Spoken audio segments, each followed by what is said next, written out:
Hello and welcome to this C# tutorial on writing to a text file using StreamWriter. So this is where you will take strings and you will write them to a text file in C#. So if we take the strings A, B, C, D and E and we type it into the application, it will write these 5 strings to a text file called names.txt. So if I open up our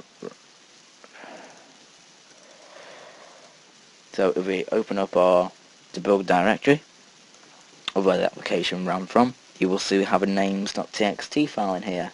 If we open this, you will see we have the 5 strings which we wrote to.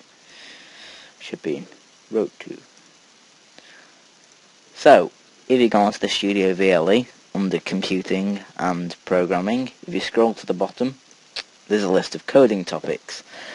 Now, the following tutorial covers variables in programming fundamentals, selection, iteration, sequence, scope, arrays, possibly string manipulation, files and storage. So you can see it's a fine selection from all 3 main topics, from programming, intermediate programming and advanced programming as well. This is really useful for your computer science controlled assessment next week, so good luck if you're taking part in that. So to start off, we can make a new project in Visual Studio and we'll make a new C# console application and we will call it writing to a text file. What an original name. So this is our project here. Now, sorry about that. Firstly, when you first of all make an application in C#, C# doesn't import absolutely everything at the start, because otherwise your application would take forever to load. So, if you want to write to a text file, up at the top here, you have to import a new class, the system.io class. So to do this you can type using system.io. This is what you need to have at the top of your application if you want to read and write from text files. It's imperative that this is at the top. So now you've done that, we're going to have an application which will take 5 inputs, 5 string inputs. It will then store them in an array, and then it will write the array to a text file. So this is what the following application will do. It will take 5 string inputs, it will store them in an array, then it will write the array to a text file. So to get started we need the string array for the names. So here we're going to define our one and only variable. Let's spell variable right, that might help. So as I said, we're going to make a string array. So for this we need to specify a new string, and as it's an array we put 2 square brackets in there. We will then give this a name, so we'll call it names, and we'll set this equal to a new string, again an array, and this will take 5 strings. So you specify the number of elements you want the array to hold in there. So now we've made our array to hold the names, we can go on to asking the user for an input of the 5 names to stick in this array. So to do this, we will write to the user the following prompt of enter 5 names to write to a text file. So after we've kindly asked the user what to do, we will now need to make a loop to loop through all of the indexes of this string array and store the value which the user types in into that index of the array. Now, as arrays start at 0, we can use, well, as the first index of an array starts at 0, there's a number of ways to loop through this. This is where iteration comes in. So for this we can use a for loop here, and in this for loop we need to specify a loop counter.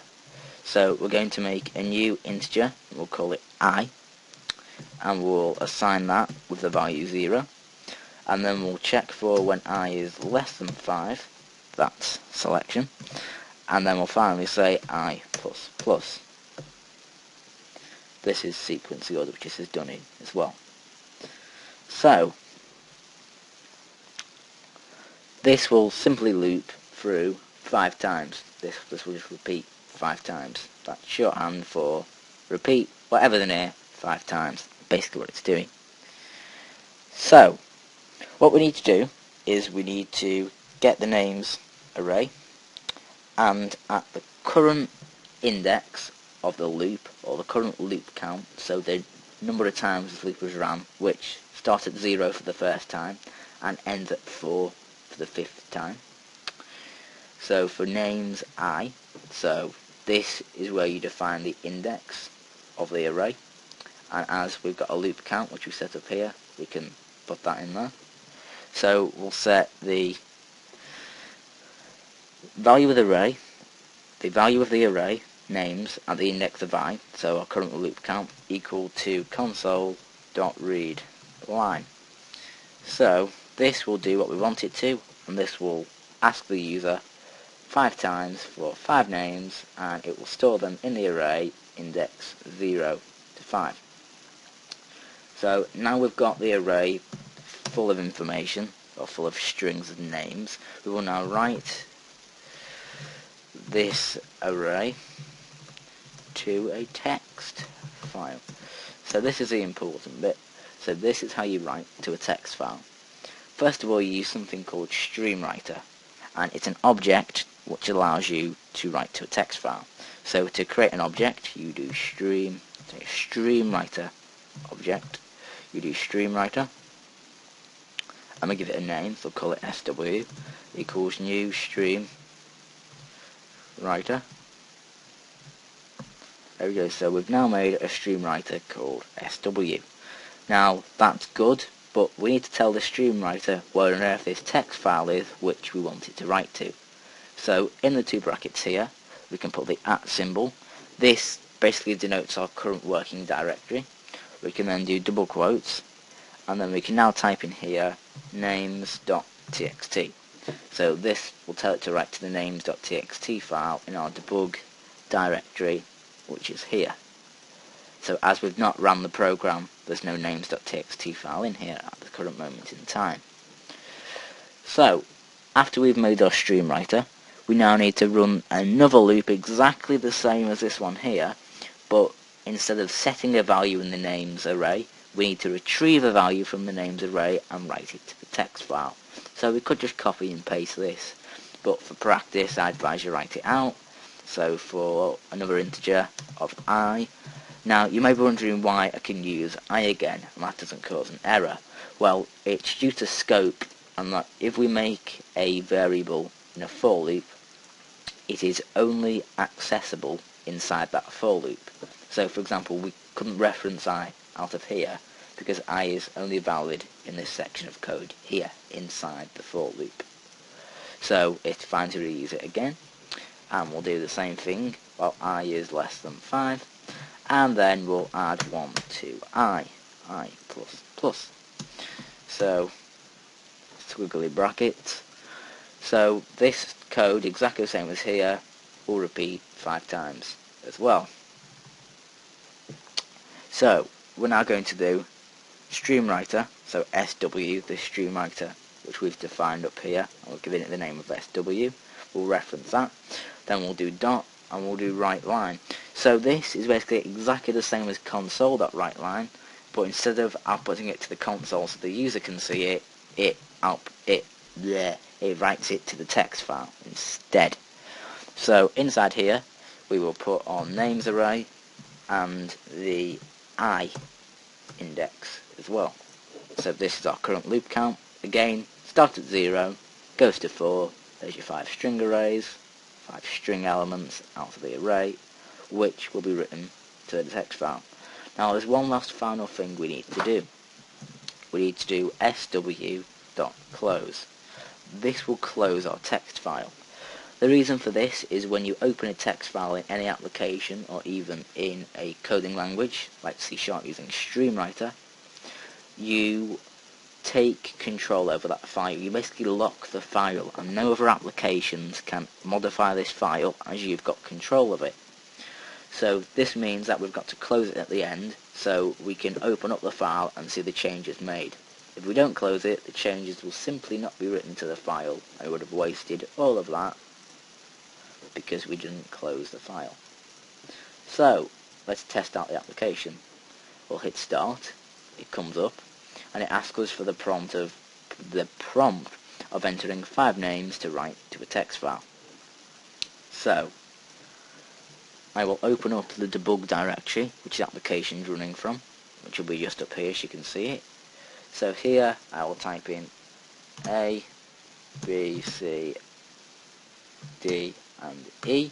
I'm going to press enter.